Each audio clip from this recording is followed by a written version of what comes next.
धर्मो रक्षत रक्षत, जो धर्म की रक्षा करते हैं धर्म उनकी रक्षा। एक वर्ष पश्चात हम पुनः उस संकल्प को फिर से उठा रहे हैं। 14-15 March 2026 doctor Ambedkar international centre में आपका निमंत्रण है, केवल एक श्रोता के रूप में नहीं, अपितु एक सभ्यता के पुनर्निर्माण में भागीदार के रूप में।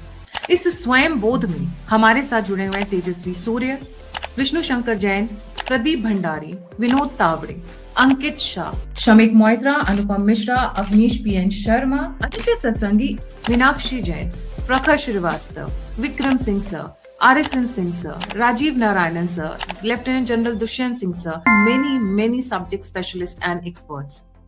QR कोड आपके स्क्रीन के ऊपर है, जल्दी से रजिस्ट्रेशन करें और इस मंथन में भागीदार बने। इसमें आप निमंत्रित हैं। 14-15 March 2026 doctor Ambedkar international centre. नमस्कार, सत श्री अकाल, राम राम सा, खम्मा गणी, वणक्कम, प्रणाम। आप सभी का ऑल्टरनेट मीडिया में फिर से स्वागत है। हमारे साथ जुड़े हैं वेरी फेमस प्रशांत कपूर जी, एस्ट्रोलॉजर। इस वक्त दुनिया उथल पुथल है और जब दुनिया उथल पुथल होती है तो सबसे पहला दिमाग में जाता है कि ग्रहों का नक्षत्र ऐसा क्या चल रहा है कि पूरी दुनिया एकदम से ही वर्ल्ड वॉर 3 वाले जोन में चली गई है। तो सर से जानते हैं, बहुत सारी जिज्ञासाएं, बहुत सारे क्वेश्चंस हैं। सर के contact details and everything is there in the pin section. वहां से आप सर को कांटेक्ट कर सकते हैं, उनकी टीम को कांटेक्ट कर सकते हैं और अपनी क्वेरीज को जान सकते हैं। सर, आपके बारे में सबसे जो पहला चलता है वो फाइनेंशियल एस्ट्रोलॉजर है, बट आज फाइनेंस से शुरू नहीं करूंगी, आज कहीं और से शुरू करूंगी। मार्केट में, एस्ट्रोलॉजिकल मार्केट में एक क्वेश्चन चल रहा है, 2 डेट्स दी जा रही हैं, 13 मार्च और 21 मार्च, जब पाकिस्तान और भारत के बीच में युद्ध होगा। Over to you sir. Anju ji, पहले तो जय हिंद एंड व्यूअर्स के लिए भी जय हिंद, वंदे मातरम। और रही बात 13 मार्च की, तो ये कड़ियां जुड़ी हुई हैं आपके साथ। पिछली बार जो पॉडकास्ट हुआ था हमारा लाइव, उसमें भी आपको याद होगा मैंने कहा भी था कि 23 फेब से लेकर 2 अप्रैल 2026 ये जो समय है, ये अंगारक योग सक्रिय होगा और यूएसए ईरान के ऊपर इमीडिएटली अटैक करेगा। अब देखिए, अटैक हो भी गया है। ये कड़ियां अभी भारत के साथ भी जुड़ी हुई हैं।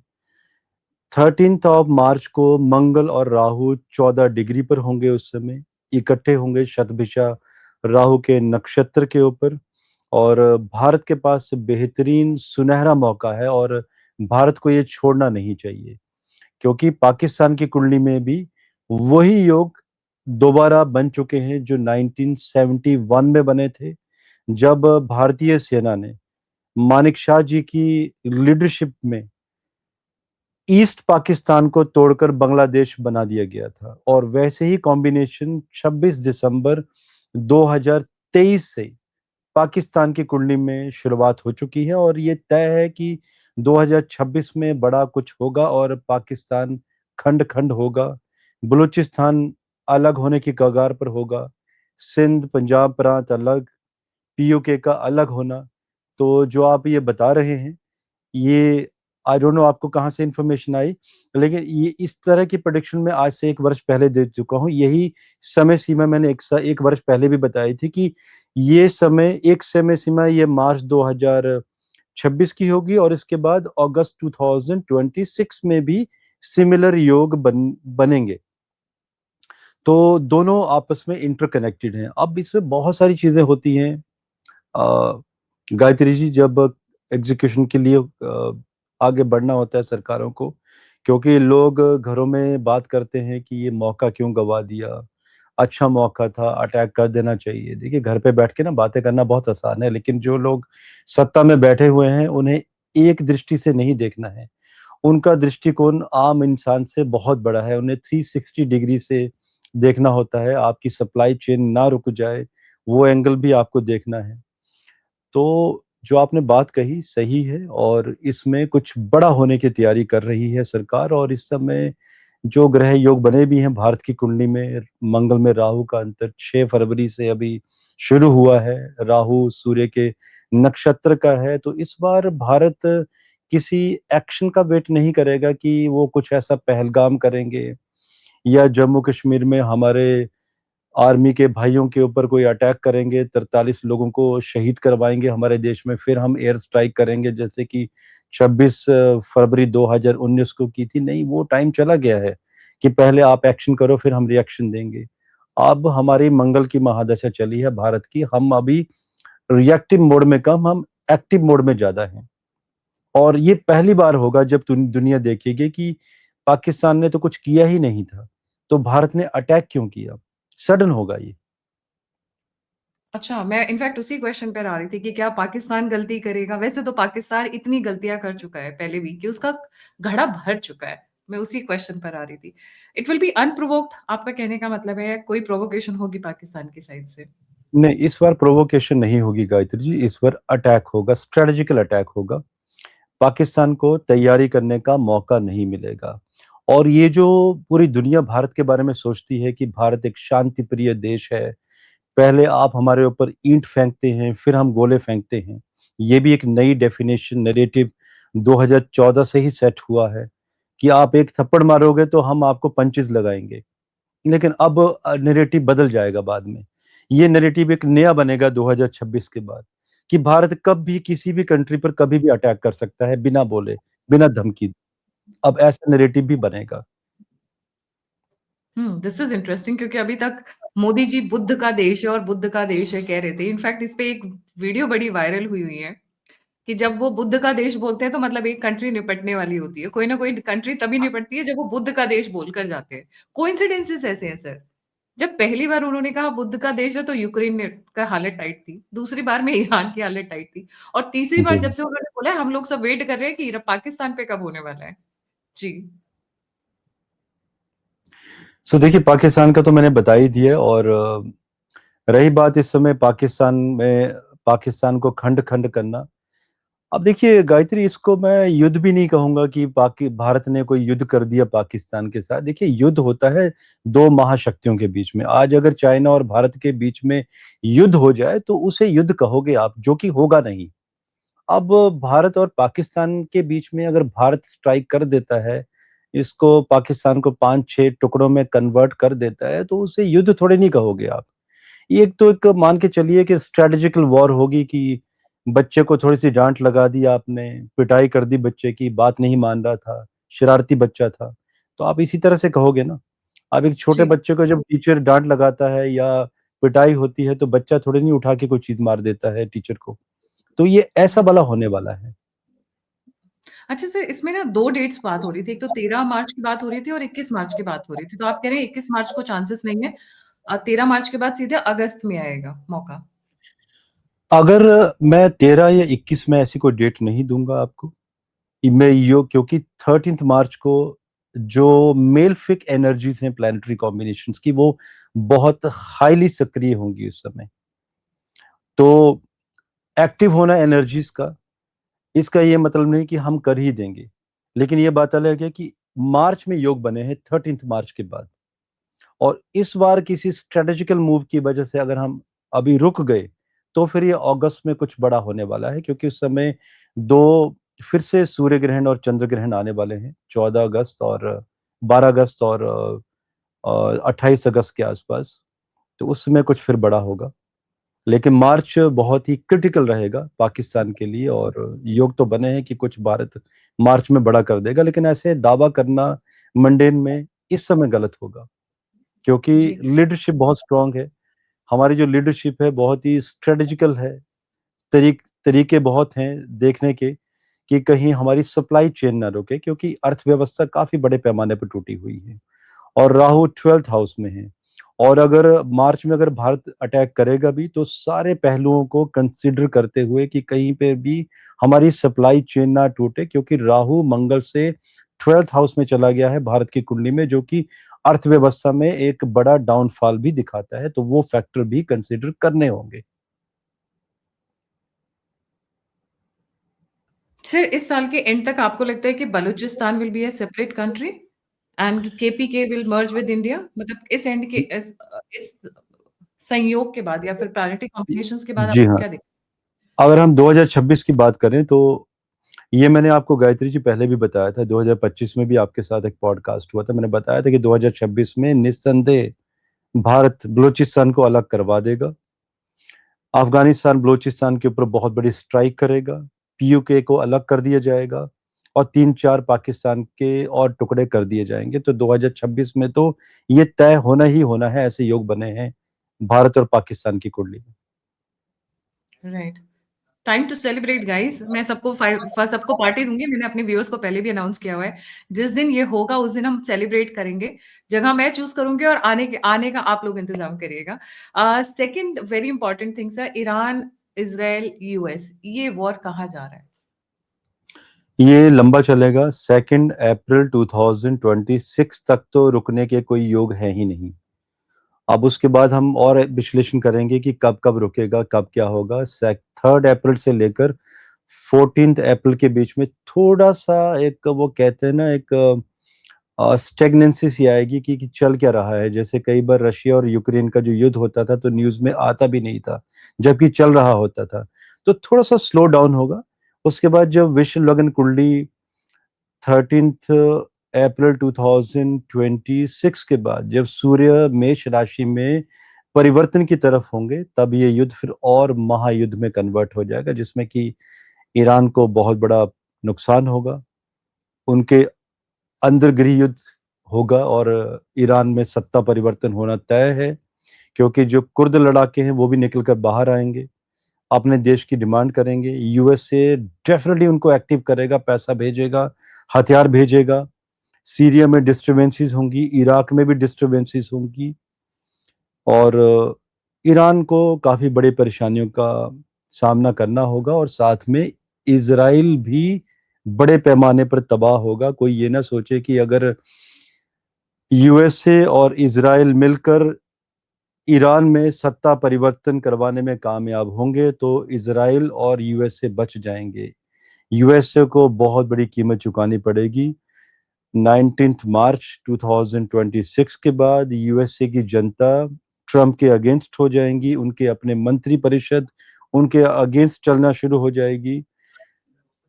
साथ में इजराइल में बहुत बड़ी आबादी युद्ध की चपेट में आ जाएगी, बहुत बड़े लेवल पर असैसिनेशन होगा इजरायली लोगों का। तो वो कहते हैं ना, आप जीते भी तो जीत के किया भी क्या आपने, ऐसा कर भी क्या लिया आपने जीत के। तो नो डाउट कि यूएसए और इजराइल इस युद्ध में उनकी जीत होगी, लेकिन अगेन आप जीत के पाओगे क्या आप। ईरान में सत्ता परिवर्तन होगा, वहां के लोग हैं फिर नए सिस्टम में आ जाएंगे, लेकिन ये बहुत बड़ी तबाही मचेगी और यूएसए का इसके बाद डाउनफॉल होना निश्चित है। यूएसए की कुंडली में 2024 से योग बन गए हैं कि अभी एक बहुत बड़ा डाउनफॉल लगातार 4-5 साल चलेगा यूएसए का, और यूएसए की इकोनॉमी में जबरदस्त डाउनफॉल दिखेंगे। और देखिए, जब भी यूएसए को युद्ध इस तरह के निमंत्रण खुद ही देता है तो यूएसए की एक स्ट्रेटजी भी होती है कि आप हमसे हथियार खरीदो।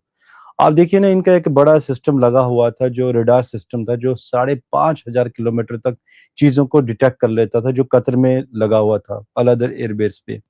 अब सोचिए, उसको ईरान के एक छोटे से ड्रोन ने, वो भी 180 किलोमीटर पर आवर की स्पीड में, एक छोटा सा ड्रोन।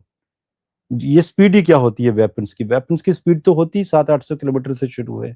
छोटा सा ड्रोन उस सिस्टम को तबाह कर देता है। और ऐसे यूएसए के पास मात्र 5 सिस्टम थे पूरी दुनिया में, एक तबाह हो गया, 4 बचे हैं। एंड इसके साथ साथ उनका जो थर्ड सिस्टम है उसको तबाह कर दिया जाता है ईरान के द्वारा। तो आप सोचिए ईरान कितनी बड़ी तबाही मचा रहा है यूएसए को। यूएसए ने तो एसेस भी नहीं किया होगा कि ईरान इतनी बड़ी तबाही यूएसए के वेपन्स के ऊपर मचा पाएगा। ये बात अलग है कि ईरान का भी एक युद्धपोत, जी नहीं, युद्धपोत नहीं, एक वॉरशिप खत्म हुआ है अभी। यूएसए ने अभी अपना सबमरीन से अटैक किया है टॉर्पेडो के द्वारा। लेकिन अगर यूएसए ये करता है तो ठीक है, मान ली जाती है बात। लेकिन जब ईरान इतनी बड़ी तबाही मचाता है यूएसए के वेपन्स के ऊपर, तो ये बात कहीं डाइजेस्ट नहीं होनी चाहिए किसी को भी, क्योंकि यूएसए अपने आप को खुदा मानता है युद्ध का।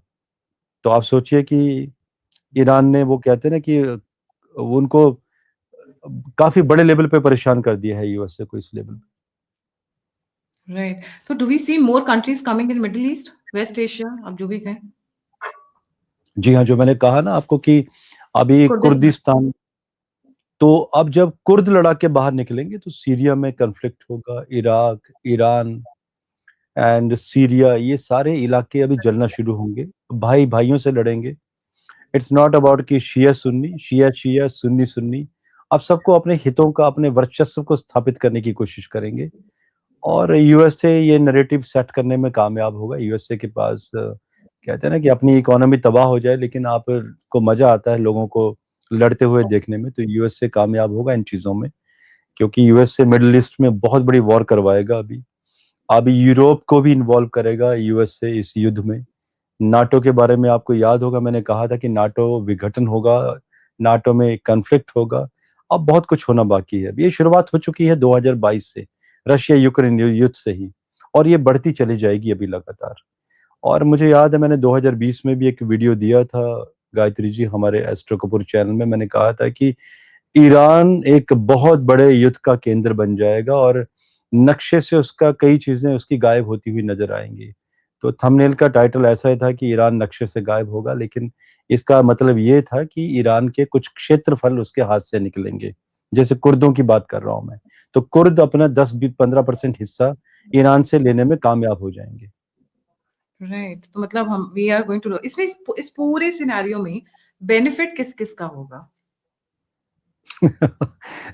गायत्री, युद्धों में किसका बेनिफिट हुआ है, कभी सोचिए आप, किसका हाँ, फायदा होता जो आर्म्स बेचते हैं उनका बेनिफिट है। वो फिशिंग इन ट्रबल्ड वाटर्स आपने सुना होगा, जो वो है? अगर शिप्स युद्धों लोग। में सबसे ज्यादा बेनिफिट होगा तो रशिया एंड भारत का सबसे ज्यादा बेनिफिट भारत लेके जाएगा इस बार इन युद्धों में।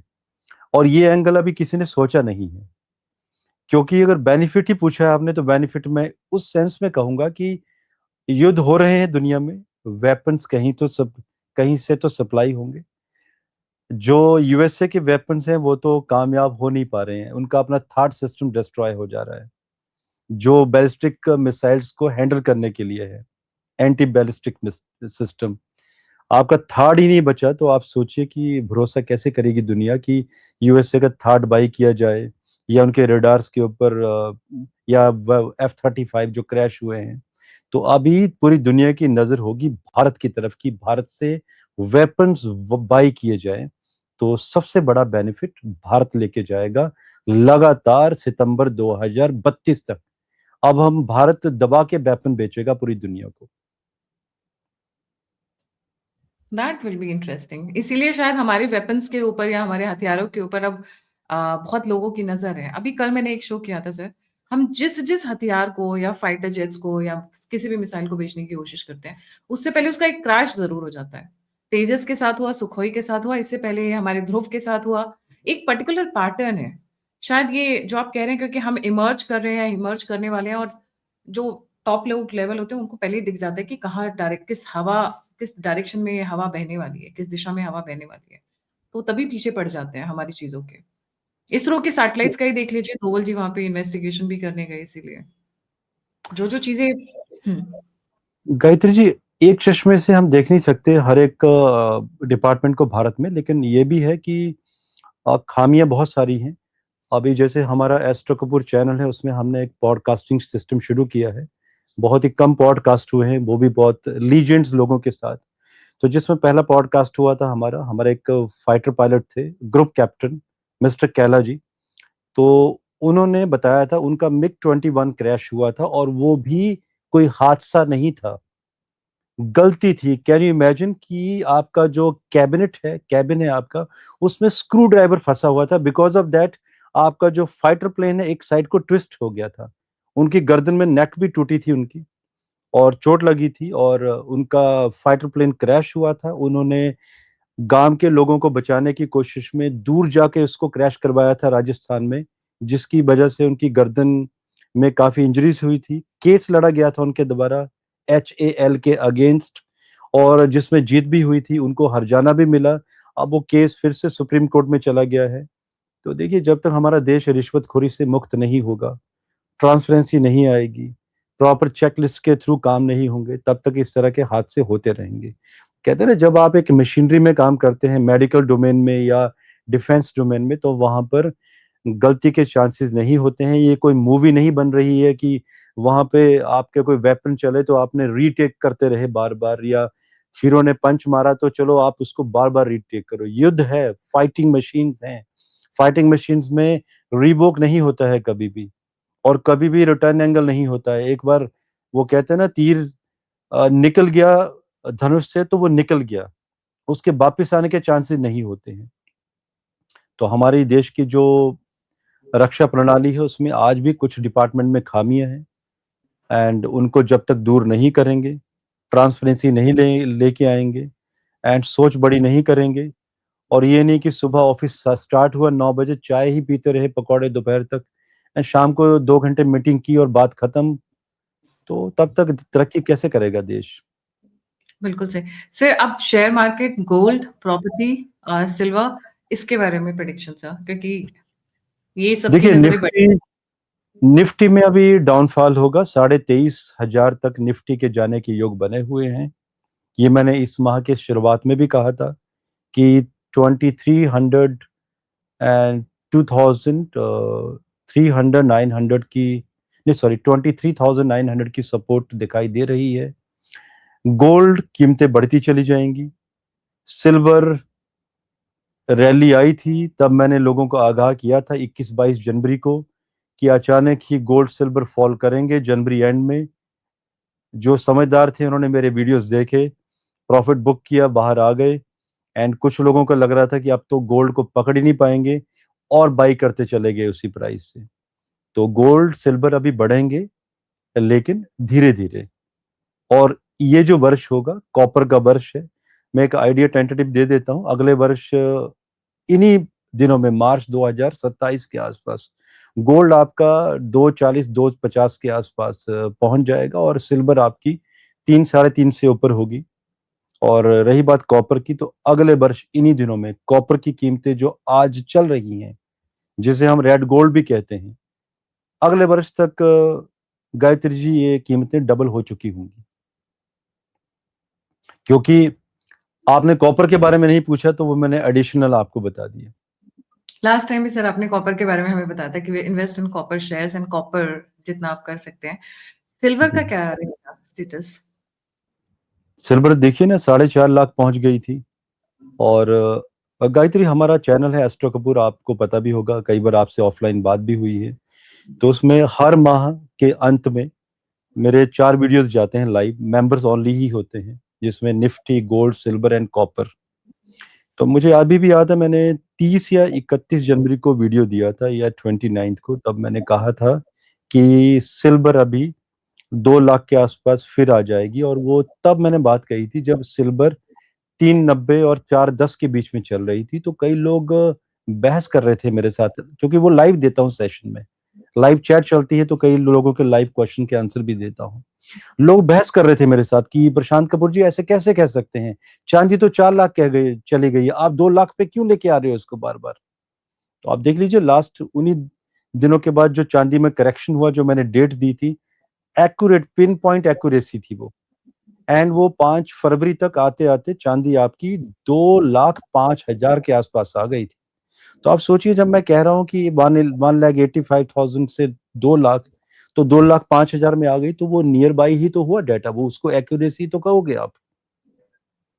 सही लेकिन बात है। लोग मानते कहाँ है गायत्री जी। अभी कई लोगों को शेयर मार्केट क्या हो गया ना हमारे देश में, लोग पढ़ते लिखते नहीं है, बस किसी पड़ोसी ने पैसे बना लिए गोल्ड सिल्वर और निफ्टी में, स्टॉक मार्केट में, तो हमें भी बनाने हैं।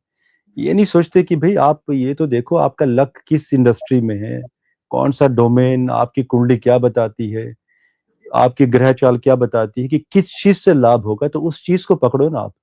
क्योंकि आज भी हमारे देश में अच्छे अच्छे ज्योतिषी हैं, जिनको फाइनेंशियल एस्ट्रोलॉजी, जैसे आपने शुरुआत की, I am a financial astrologer, तो आपकी कुंडली बता देती है कि आपको किस डोमेन में आपको एंटर करना चाहिए, आप किस चीज से पैसा कमाने के लिए आए हो आप, और आपको ज्योतिषियों से विश्लेषण करवा के ही बढ़ना चाहिए। ऐसे गलतियां नहीं करनी चाहिए, वरना यही होता है कि आप सब गवा देते हो। Right ji. Thank you so much sir. What about property rates? आप बोल रहे थे एक टाइम पे प्रॉपर्टी में क्रैश आएगा कुछ समय के लिए। गायत्री शायद आप भूल गए, हमारी ऑफलाइन भी बात हुई थी अगस्त 2025 में। एक्चुअली हमारे चैनल में वीडियो दिया था मैंने स्पेशल, मैंने तब कहा था कि दुबई की प्रॉपर्टियां अगस्त में इतना सैचुरेशन आ गया था 2025 में, कि उस समय प्रॉपर्टियां इतने आसमान छू रही थी कि बुकिंग भी नहीं मिल पा रही थी लोगों को। तब याद कीजिए, मैंने कहा भी था, आपके चैनल में भी मैंने कहा है वीडियो में, बल्कि हमारे चैनल में भी कई वीडियो में मैंने कहा है कि प्रॉपर्टी 3 गुना नीचे आएगी। जो प्रॉपर्टी 15 मिलियन की है वो 5 मिलियन पे आएगी। दुबई में देख लीजिए, अभी आपको अभी सेलर मिलेंगे, बायर नहीं मिलेगा। दिसंबर 2026 तक देखिएगा दुबई में प्रॉपर्टी क्रैश कैसे होगी और मिडिल बड़ा ईस्ट में प्रॉपर्टी कैसे गिरेंगी। और हमारे देश में भी अप्रैल 2026 के एंड तक प्रॉपर्टियां अभी और गिरेंगी। अब अप्रैल 2026 के बाद क्या होगा, थोड़ा सा संभाल लेते हैं, तब तक थोड़ी सी और रिसर्च कर लेता हूं, क्योंकि हमारे देश में प्रॉपर्टियां आगे बढ़ेंगी। बढ़ेंगी कब, उसके ऊपर मैं एक विश्लेषण जरूर दूंगा आपको। जी, जी। Thank you so much sir for joining. जाने से पहले सभी व्यूअर्स से रिक्वेस्ट है, please don't forget to like, subscribe and share. हमारा सेशन है, कॉन्फ्रेंस है 14-15 March 2026, doctor Ambedkar international centre, जैसा मैंने स्टार्टिंग ऑफ द वीडियो बताया। इस क्यूआर कोड पे जब आप स्कैन करेंगे तो आपको वेबसाइट पर लेकर जाएगा, जहाँ से आप अपने पासेस बुक कर सकते हैं। जल्दी से रजिस्ट्रेशन करिए, आइए। और जो लोग नहीं आ पा रहे हैं, पर वो मुझे धर्मांश देना चाहते हैं इस हवन, इस मुहिम में, इस युद्ध में मेरे साथ खड़ा होना चाहते हैं और मुझे सपोर्ट करना चाहते हैं, तो दिए हुए नंबर और यूपीआई पे मुझे कंट्रीब्यूट कर सकते हैं। इसी के साथ जय हिंद, जय श्री राम, हर हर महादेव। भारत माता की जय। भारत माता की जय।